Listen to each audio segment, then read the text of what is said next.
Assalamualaikum warahmatullahi wabarakatuh. Nama saya Muhammad Refandi Putra, NIM 1826111154. Saya dari kelas hukum humanitar kelas A. Di sini saya akan membahas mengenai perlindungan terhadap penduduk sipil dalam konflik Israel dan Palestina berdasarkan hukum humaniter. Nah, pertama-tama kita akan membahas mengenai legal issue. Nah, kita tahu bahwa konflik Israel dan Palestina ini telah terlama terjadi. Oleh karena itu, banyak korban jiwa yang timbul akibat konflik tersebut. Nah, ini pada tanggal 10 Mei 2021 di Gaza ada sebanyak 238 orang meninggal, 1.900 orang luka, dan 1.447 rumah rusak. Nah, di Israel ada sebanyak 12 orang tewas, 357 orang luka, dan 2.061 rumah dan bangunan rusak. Di tepi barat ada sebanyak 25 orang tewas. Atas uraian tersebut dapat diketahui beberapa pertanyaan. Yang pertama, bagaimana hukum humaniter internasional mengatur perlindungan warga sipil di tengah konflik yang terjadi antara Israel dengan Palestina, dan bagaimana hukum humaniter internasional mengatur tanggung jawab terhadap korban akibat konflik Israel dan Palestina. Nah, selanjutnya kita masuk ke bagian analisis. Beberapa kriteria orang-orang yang tidak dapat diserang pada saat perang. Yang pertama, prajurit yang terluka, sakit, dan yang menjadi korban kapal karam di medan pertempuran, tahanan perang yang telah meletakkan senjata atau telah menyerah, personil kesehatan angkatan bersenjata, personil keagamaan angkatan bersenjata, orang-orang yang dicabut kebebasannya sebagai akibat dari konflik, penduduk sipil, terutama perempuan dan anak-anak serta lansia, dan petugas organisasi Palang Merah dan Bulan Sabit Merah. Nah, berkaitan dengan perlindungan terhadap penduduk sipil dalam masa perang dapat dilihat dalam pasal 3/1 Konvensi Jenewa tahun 1949. Disebutkan bahwa orang yang tidak turut serta aktif dalam sengketa termasuk anggota angkatan perang yang telah meletakkan senjata mereka, serta mereka yang tidak aktif turut serta karena sakit, luka, penahanan atau sebab lain apapun, dalam keadaan bagaimanapun harus diperlakukan sesuai dengan kemanusiaan tanpa perbedaan sara dan lain sebagainya. Nah, dari pasal 3/1 ini dapat diketahui bahwa pada intinya non-kombatan tidak boleh dijadikan sasaran perang. Kemudian dalam pasal 51 Protokol Tambahan tahun 1977 disebutkan bahwa penduduk sipil dan orang-orang sipil perorangan harus mendapatkan perlindungan umum terhadap bahaya-bahaya yang timbul dari operasi-operasi militer.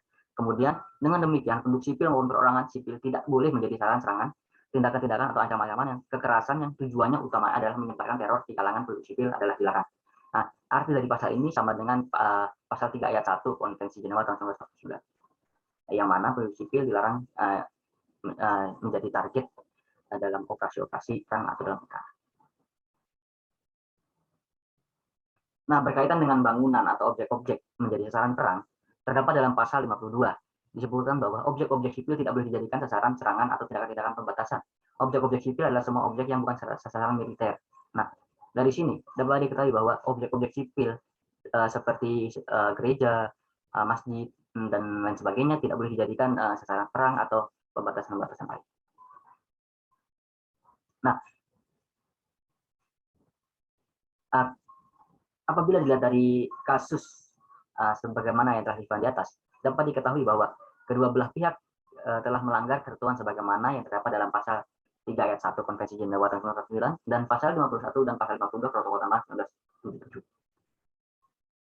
Pertanggungjawaban negara merupakan bentuk pertanggungjawaban yang diletakkan pada suatu negara karena negara tersebut telah melakukan tindakan yang merugikan negara lain menurut hukum internasional. Nah, dasar hukum dari State Responsibility adalah pasal 1 LC Responsibility of State for Internationally Wrongful Act 2001, yang mana disebutkan bahwa every internationally wrongful act of a state entail the international responsibility of the state. Nah, berkaitan dengan state responsibility yang dapat diberikan berupa penghentian tindakan, melakukan reparasi seperti restitusi, kompensasi, pengakuan dan atau permintaan maaf, dan lain-lain. Nah, kemudian ada tanggung jawab komando atau command responsibility. Tanggung jawab komando dapat didefinisikan sebagai tanggung jawab yang diberikan kepada komandan atau atasan perang terhadap tindakan-tindakan yang dilakukan oleh bawahannya, sementara ia sendiri memiliki kuasa untuk dapat memberikan perintah untuk menghentikan tindakan jahat tersebut dalam arti komandan tersebutlah gagal. Nah, terkait dengan tanggung jawab komando ini terdapat dalam pasal 86 ayat 2 Protokol Tambahan 1977 yang berbunyi, kenyataannya bahwa suatu pelanggaran terhadap konvensi atau peraturan ini dilakukan oleh seorang bawahan sama sekali tidak membebani para atasan dari tanggung jawab pidana atau disiplin. Maka dalam hal ini dapat terjadi apabila para mengetahui atau telah mendapat keterangan yang seharusnya memudahkan mereka dalam keadaan pada saat itu untuk menyimpulkan bahwa tengah melakukan atau akan melakukan pelanggaran apabila mereka tidak mengambil segala tindakan yang dapat dilakukannya dalam membatas kekuasaan mereka untuk mencegah atau menindak pelanggaran itu.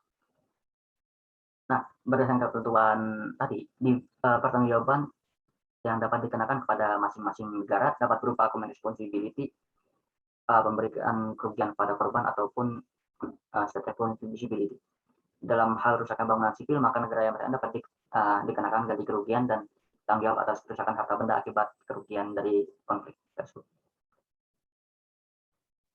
Nah, kemudian kita masuk kepada kesimpulan. Palestina telah lama terjadi dan banyak memakan korban. Tahun 2008 sampai dengan tahun 2021, sebanyak 5.480 masyarakat sipil menjadi korban atas konflik ini. Kedua belah pihak telah lalai dalam menjalankan Konvensi Jenewa tahun 1999 serta protokol tambahannya. Padahal, jika kita lihat pada pasal 50 protokol tambahan 1977 dan pasal 3 ayat 1 Konvensi Jenewa, yang mengatur pasal 51 bahwa non-kombatan dan masyarakat sipil dilarang untuk dijadikan sasaran. Dalam hal ini penyerangannya terhadap bangunan sipil juga tidak dibenarkan dalam protokol tambahan 1977, yaitu dalam pasal 52. Untuk itu, pertanggungjawaban yang dapat dikenakan kepada kedua belah pihak adalah perlindungan komandan dan ganti kerugian serta kompensasi. Kemudian masuk penulis menyarankan agar tidak jatuh banyak korban akibat konflik antara Palestina dan Israel. Di sini penulis menyarankan antara Palestina dengan Israel dilakukan upaya perdamaian. Penulis setuju apabila Palestina dibagi dua demi terciptanya perdamaian sesuai dengan rencana PBB pada tahun 1947 dengan catatan Yerusalem diberikan status khusus di bawah PBB.